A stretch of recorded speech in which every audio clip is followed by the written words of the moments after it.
बिस्मिल्लाहिर्रहमानिर्रहीम। अस्सलामु अलैकुम वरहमतुल्लाहि वबरकातुहू। मौजूद हाज़रीन कराम, बुज़ुर्गान क़ौम और मिल्लत, मेरी इज़्ज़तदार माँ और बहनों, भाई हट जाइए इधर से, मेरे गयूर नौजवान साथियों, भाई देखिए सर, शह नशीन पर तशरीफ़ फरमा मोहतरम जनाब हसनैन साहब, मजलिस इत्तेहादुल मुस्लिमीन ठाकुरगंज के उम्मीदवार, मोहतरम जनाब असद गनी साहब, तस्लीमुद्दीन साहब, मौलाना सुल्तान साहब, फरीदुद्दीन साहब, मुखिया आफाक साहब, मौलाना अकमल साहब, नसीम साहब, मौलाना फ़िरोज़ साहब, अनवर इलाही साहब, सरपंच अब्दुल रज़ाक साहब, आफ्ताब अलीक साहब, अलहाज मोहम्मद गयासुद्दीन साहब, मुखिया रस्मुद्दीन साहब, मुखिया दिलशाद साहब, मुखिया सहीर अनवर साहब, हसमत साहब, मुखिया तौहीद साहब, मुमताज़ साहब, मैं सबसे पहले आप तमाम का शुक्रगुज़ार हूँ कि आपने अपना कीमती वक्त निकाल कर आज यहाँ पर जनाब हसनैन साहब की इंतखाबी रैली में आपने शिरकत की। आप तमाम का बेहद शुक्रिया।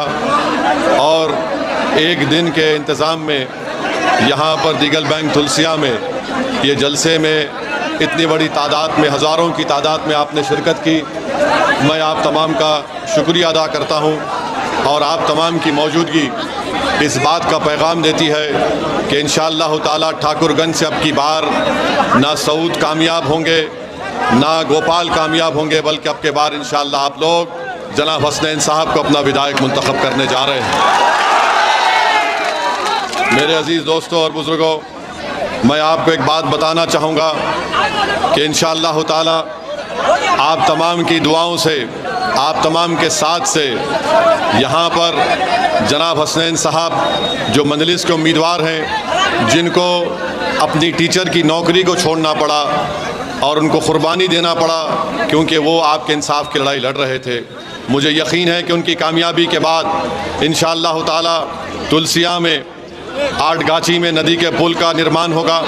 मुझे यकीन है कि नदी के कटाव का काम होगा और यहाँ पर गड़ी बस्ती में वहाँ पर पुल का इंतज़ाम होगा।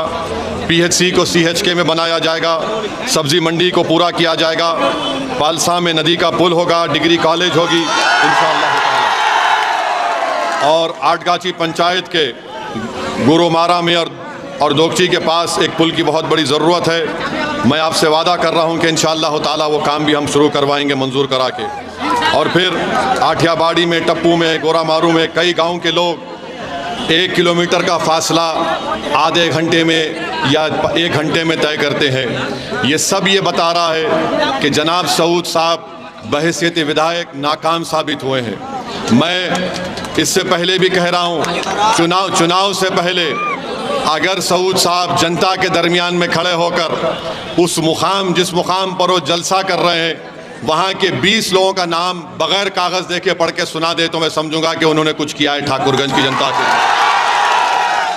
और मैं जनाब सऊद साहब को बता रहा हूँ और उनके साथियों को बता रहा हूँ कि याद रखिए, अगर आप ये जो कह रहे हैं ना कि अगर सऊद को वोट नहीं देंगे तो JDU BJP का कामयाब हो जाएगा। जनाब सऊद साहब और आपके ठेकेदारों की जो तमाम दास्तानें हैं मैं जानता हूँ। मैं जनाब सऊद साहब को और उनके ठेकेदारों को एक पैगाम दे रहा हूँ, यहाँ से BJP JDU को जो हराएगा, यहाँ से ठाकुरगंज से जो मोदी को शिकस्त देगा, उसका नाम हसनैन होगा, सऊद नहीं होगा इंशाअल्लाह। और ये बार बार कहना कि ओवैसी आएगा तो वो जीत जाएगा, मेरे भाई वो ज़माना चला गया कि तुम जब डराते थे। अब ठाकुरगंज और सीमांचल की जनता बोल रही है कि जालिमों, अब ओवैसी शेर बनकर सीमांचल में आया है, अब डरने की बारी तुम्हारी है। नाइंसाफ़ी के दौर का खात्मा होगा इंशाअल्लाह ताला। और आप जानते हैं मेरे भाई, मैं सऊद साहब से पूछना चाहता हूं, जनाब सऊद साहब ज़रा हमको ये बता दो कि 1960 से लेकर 2020 तक जितने विधानसभा के चुनाव हुए, 1960 से लेकर 2020 तक यानी 55-60 साल में जो चुनाव हुए, सऊद साहब और उनकी पार्टी हमको बता दे कि बिहार में 17% अल्पसंख्यक समाज के मुसलमान हैं। आपको मालूम कितने विधायक जीते? 17% मुसलमानों के 1960 से लेकर 2020 तक सिर्फ 8%। जो बैकवर्ड क्लास है उनकी आबादी है 25%, उनके विधायक जीते 35%। जनरल कैटेगरी के लोग हैं उनकी आबादी है 10% और उनके विधायक जीतते हैं 34%। बिहार में 17% अल्पसंख्यक समाज मुसलमान हैं और उनके विधायक जीतते 8। और आप ठाकुरगंज में 5 साल में कुछ काम नहीं करवाए और अपनी नाकामी की बुनियाद पर आप ये कह रहे हैं कि अगर मुझे वोट नहीं डाले तो वो जीत जाएगा। याद रखो जनाब सऊद साहब और तुम्हारे ठेकेदार, कल तक कोई विकल्प नहीं था, कल तक कोई मुतबादिल नहीं था। आज मुतबादिल के तौर पर सऊद्दीन ओवैसी तुम्हारे सामने और बीजेपी के सामने खड़ा है। तो तुम याद रखो, इस बात को भूल जाओ कि मैं काम भी नहीं करूंगा तब भी ठाकुरगंज की जनता मुझे वोट देगी। अरे ठाकुरगंज की जनता, ठाकुरगंज के मुखिया, ठाकुरगंज की पंचायत, ठाकुरगंज की ग्राम पंचायत ने फैसला ले लिया कि हम मोदी नीतीश कुमार को वोट नहीं देंगे, क्योंकि उन्होंने वक्फ का एक काला कानून बनाया जिससे हमारी मस्जिद, दरगाह, खानखा और कब्रिस्तान को छीनना चाहते हैं। ठाकुरगंज की जनता ने फैसला ले लिया कि हम बीजेपी और नीतीश कुमार को वोट नहीं देंगे जिन्होंने कुछ काम नहीं किया, सीमांचल से इंसाफ नहीं किया।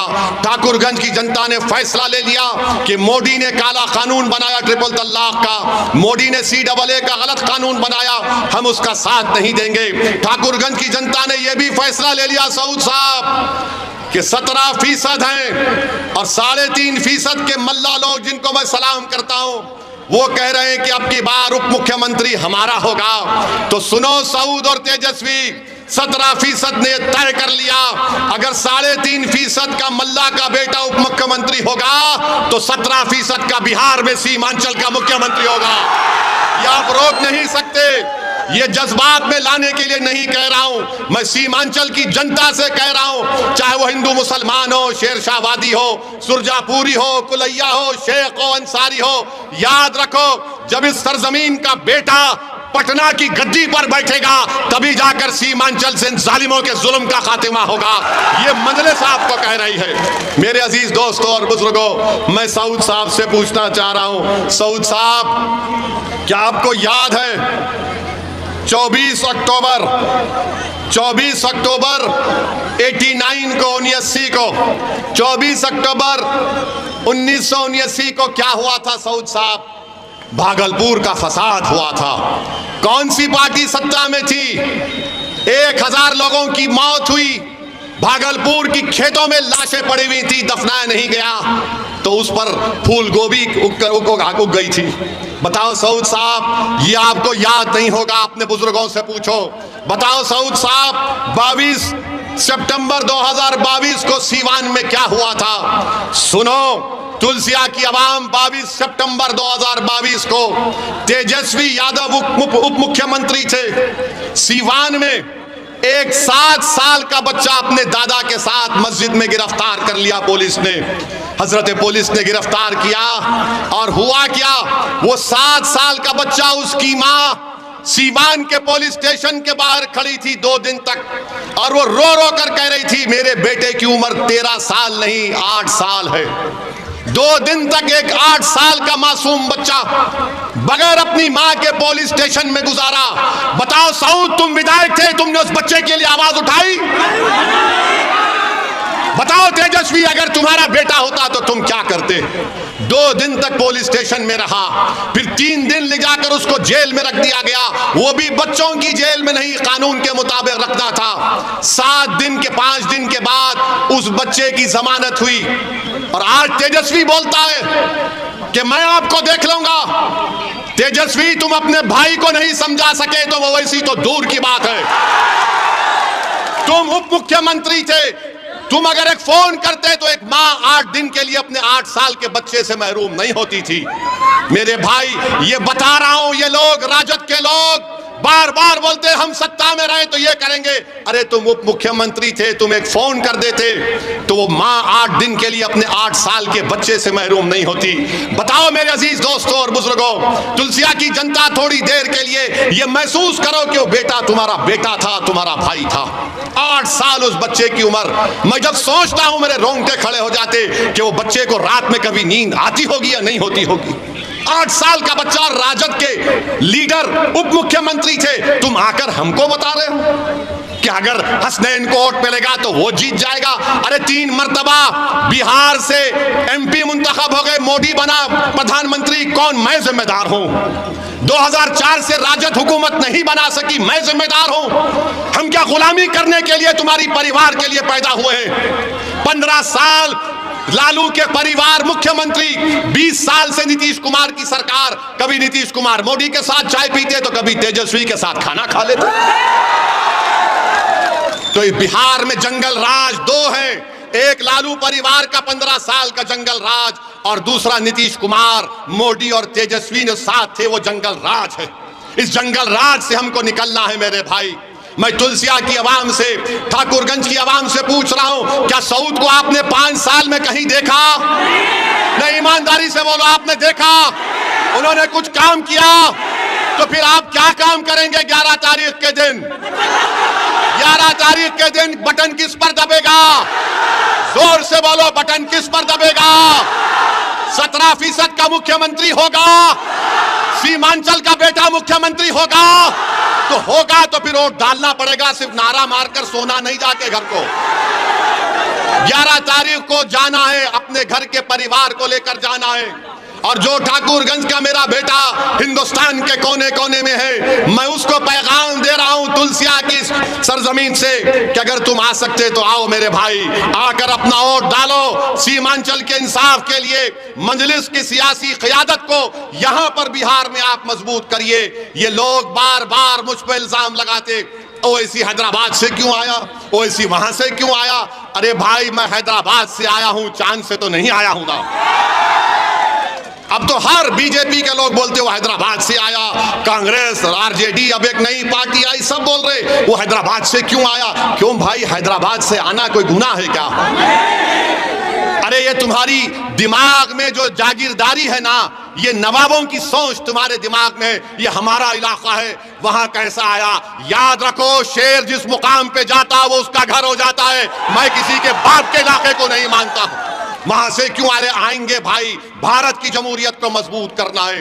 अरे सीमांचल को तुमने बर्बाद करके रख दिया। ये किशनगंज का जिला 55% यहां पर फ्लड अफेक्टेड एरिया है।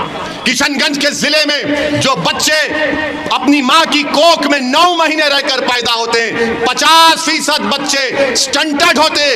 बताओ उस मां पर क्या गुजरती होगी।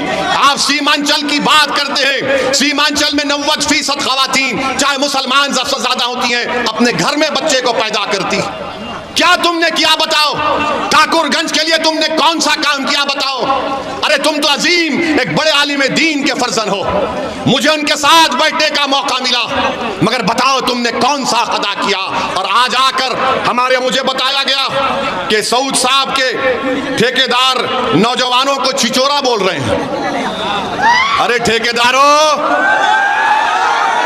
अगर ठाकुरगंज में तुमने काम नहीं कराया और ये नौजवान जो बिहार में अगर 60% आबादी है तो 35 साल से कम उम्र नौजवानों पर मुश्तमिल है। 60% आबादी, तुम इस 60% आबादी को छिचोरा बोल रहे हो ना, इसका जवाब तुम्हें 11 तारीख को नौजवान देगा इंशाअल्लाह ताला।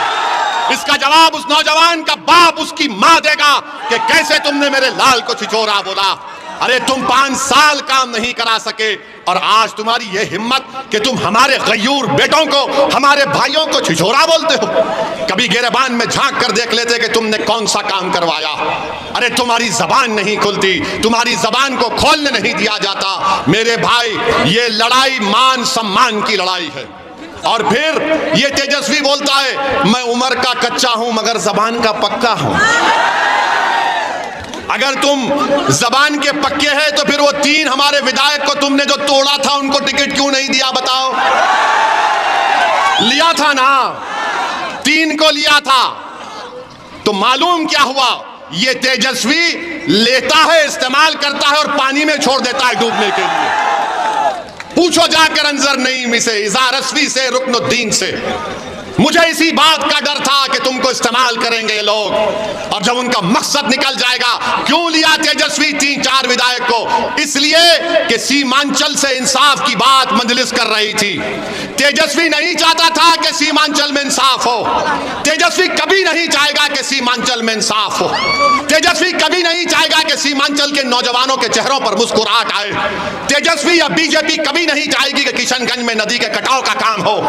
ये कभी नहीं चाहेंगे। सीमांचल से इंसाफ उस वक्त होगा जब तुम ताकतवर बनोगे, तुम नेता बनोगे, तुम पटना की विधानसभा में जाकर तुम मुख्यमंत्री की कुर्सी पर जब बैठोगे इंशाअल्लाह ताला, मैं जो कुछ कह रहा हूं अल्लाह उसको पूरा करेगा इंशाअल्लाह ताला। मेरे अजीज दोस्तों और बुजुर्गों, इनको नफरत है, इनको नफरत है। बताओ 1960 से 2020 तक विधानसभा के चुनाव होते, 17% मुसलमान बिहार में है और सिर्फ 8% विधायक बनते हैं। कौन जिम्मेदार है? तो बोलेंगे ओवैसी। अबे मेरी तो पैदाइश 69 में हुई, 1960 में तो पैदा भी नहीं हुआ। हर चीज का जिम्मेदार अरे ओवैसी आया तो ऐसा हो रहा है। अरे मेरे भाई, मुझे मालूम तेजस्वी तुम्हारे घर में भैंस अगर दूध नहीं देगी तो तुम बोलेंगे शाम में से ओवैसी गया था, भैंस ने दूध देने से इनकार कर दिया। हर चीज का जिम्मेदार ओवैसी। हाँ मैं जानता हूं हम दूल्हे भाई हैं, क्या करेंगे। मेरे अजीज दोस्तों और बुजुर्गों, मैं हमारे बुजुर्गों से, हमारी इज्जतदार और माँ और बहनों से अपील कर रहा हूं, आप 11 तारीख को जब वोट डालने जाएंगे, ये सोचिए, अपनी औलाद के चेहरों को देखिए, ठाकुरगंज के अपने हालात को देखिए और फिर वोट डालिए। ओवैसी का भाषण को मत यकीन करो, मगर अपने अतराफ में तो देखो। अल्लाह ने आपको आंखें दी हैं, दिमाग दिया है, आप बड़े बाशऊर हैं, बाखबर हैं और आप बाहिम्मत वाले लोग हैं। मुझे यकीन है कि आप एक अच्छा फैसला लेकर मजलिस के उम्मीदवार को कामयाब करेंगे। याद रखिए, ठाकुरगंज की जनता को, चाहे वो हिंदू हो या मुसलमान हो, चाहे वो शेरशाहवादी हो, सुरजापुरी हो, कुलैया हो, शेख हो, अंसारी हो, सैयद हो, इन सबको दलित हो, आपको एक ऐसे विधायक की जरूरत है जो बोलता है, जो लड़ता है, जो तुमको दिखता है। दिखना जरूरी है, बोलना जरूरी है और लड़ने वाला जरूरी है। अगर विधायक जीतने के बाद ना बोलता है, ना दिखता है, ना कुछ समझ में आता, तो फिर वो विधायक नहीं, उसको घर में बिठाने का काम ठाकुरगंज की जनता इंशाअल्लाह 11 तारीख को करने वाली है। अब हम यहां से जाने के बाद ये तमाम ठेकेदार दौड़ेंगे। अब मामला नहीं संभल रहा है, अब मामला नहीं संभल रहा है। ठाकुरगंज निकल गया, इनके हाथ से जब दिख रहा है कि अब ये लोग शिकस्त की तरफ रवाना है इंशाअल्लाह ताला, तो ये लोग आखिरी हरबा करेंगे, तेजस्वी को बुलाएंगे। तो आप क्या बोलेंगे? 17% का मुख्यमंत्री। आप पूछेंगे कि इसने क्या काम किया बताओ, तो तेजस्वी बोलेंगे हम हैं ना, हम कर देंगे। मेरे भाई, दरभंगा में गौरा बारम एक विधानसभा है, वहां तेजस्वी ने अफजल अली खान को टिकट दिया। किसको दिया?